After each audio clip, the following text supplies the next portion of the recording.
الحمد لله وكفى وسلام على عباده الذين اصطفى أما بعد فأعوذ بالله من الشيطان الرجيم بسم الله الرحمن الرحيم هو الذي أرسل رسوله بالهدى ودين الحق ليظهره على الدين كله ولو كره المشركون صدق الله العظيم يا رب صل وسلم دائما أبدا على حبيبك خير الخلق كلهم الحمد لله الذي لم يتخذ ولدا ولم يكن له شريك في الملك ولم يكن له ولي من الذل وكبره تكبيرا۔ انتہائی واجب الاحترام سٹیج پر تشریف فرما علماء کرام، معزز سامعین، وقت بھی مختصر ہے، آپ حضرات بھی تھکے بیٹھے ہیں۔ ماشاءاللہ آج جس عنوان سے مفتی ذکی صاحب دامت برکاتہم نے پروگرام ترتیب دیا، ایک مل بیٹھنے کا بہانہ بنایا اور آپ لوگوں کو یہ احساس دلوانا چاہتے ہیں کہ جو ہم نے ہمارے بڑوں نے دین کی آبیاری کی تھی، اس میں اخلاص تھا، اللہ کی رضا کے لیے پڑھنا پڑھانا شروع کیا تو اللہ نے اس کی دولت سے اس گاؤں میں حفاظ اور علماء کو کثیر تعداد میں پیدا کیا اور کثیر تعداد میں یہ لوگ موجود ہیں۔ میں عرض یہ کرنا چاہتا ہوں مختصر وقت میں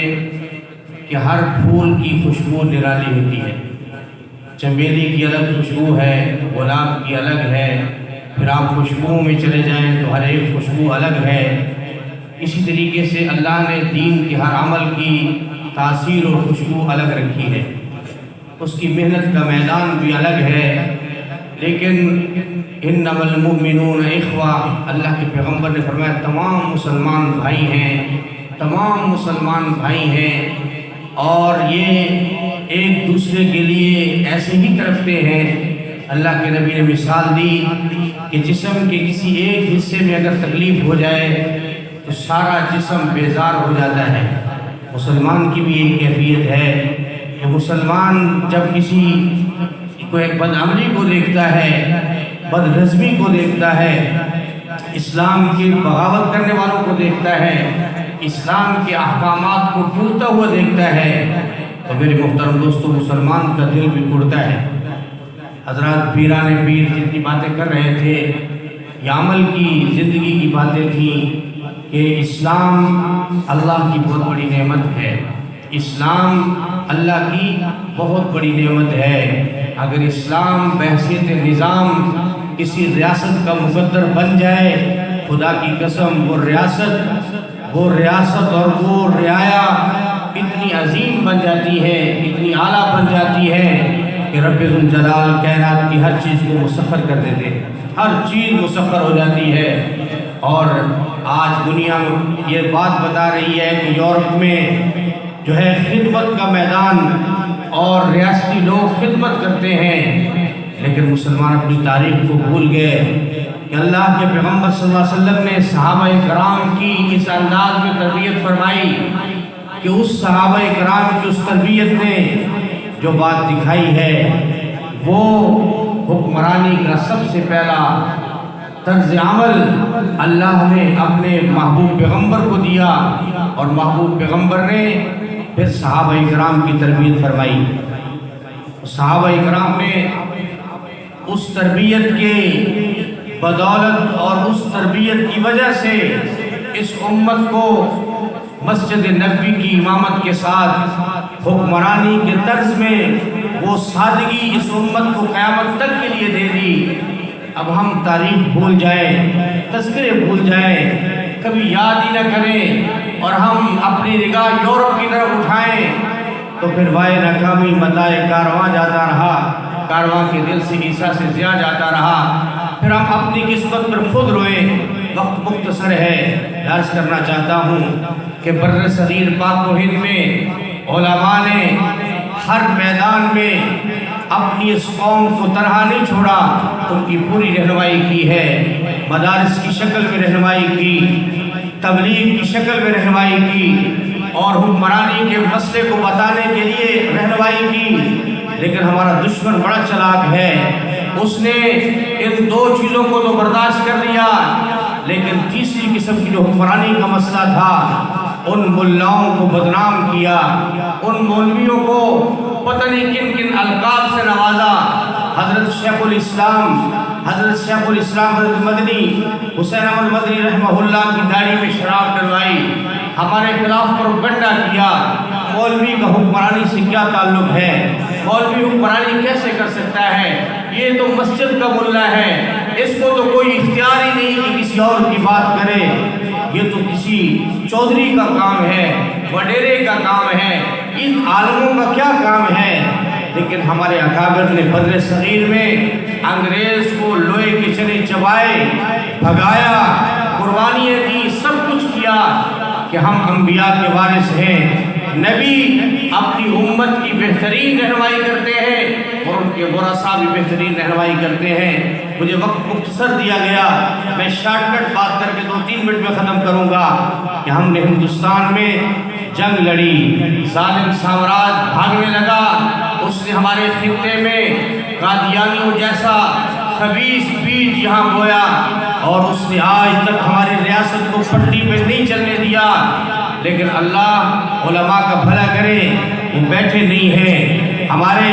ملک بن جانے کے بعد پہلے امیر حضرت لاہوری رحمہ اللہ بنے،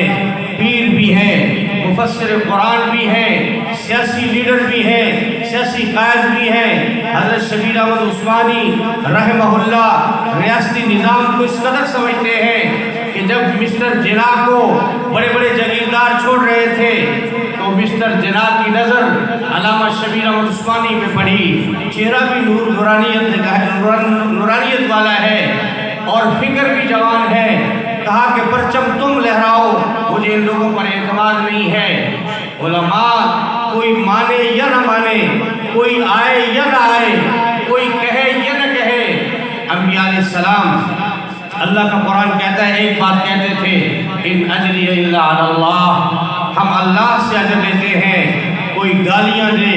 کوئی پتھر پھینکے، کوئی پروپیگنڈا کرے، کوئی زبان درازی کرے، ہم پیچھے ہٹنے والے نہیں۔ تو میں نے عرض کیا، پاکستان بنا، اس پاکستان کے ساتھ کھلواڑ کرنے والی طاقتیں آج بڑے منصوبے کے ساتھ کھلواڑ کرنا چاہتی ہیں، لیکن علماء آج بھی بیدار مغزی کے ساتھ اپنا کردار ادا کر رہے ہیں، ناموس رسالت کے حوالے سے پہرا دے رہے ہیں۔ 73 کا آئین یہ پاکستان کے جید علماء نے بیٹھ کر قرآن و سنت کے مطابق بنوایا، اب چلوانا تو نیک لوگوں نے ہے، جو بیچارے رات کو نشوں میں ہوں، سیاست کو جو ہے مال اور سرمایہ کے لیے کرتے ہوں، جن کو سیاست کا پتہ ہی نہ ہو، جو صرف اپنے پیٹ کے معاملات کے لیے دنیا کی قوموں کو دھوکہ دیتے ہوں، وہ کیا خدمت خلق کریں گے؟ حضرت لاہوری رحمۃ اللہ علیہ نے فرمایا تھا، لوگوں اللہ کو عبادت سے، رسول اللہ کو اطاعت سے، مخلوق کو خدمت سے خوش کر لو، یہ سارا کا سارا دین ہے۔ تو میں عرض کر رہا تھا کہ علماء چاہے اس کو کوئی گالی دے، کوئی پروپیگنڈا کرے، اپنی کچھ سے کچھ، کیونکہ یہ نبیوں کو بھی ہوتا رہا ہے۔ قرآن کہتا ہے نبیوں کو لارجمنک وہجرنی ملیہ کہہ کر قوم خطاب کرتی تھی کہ تم نے ہماری چودراہٹ کو چیلنج کیا ہے، ہماری سوسائٹی کو آپ جو ہے معاذ اللہ عزت کر رہے ہیں، ہم آپ کو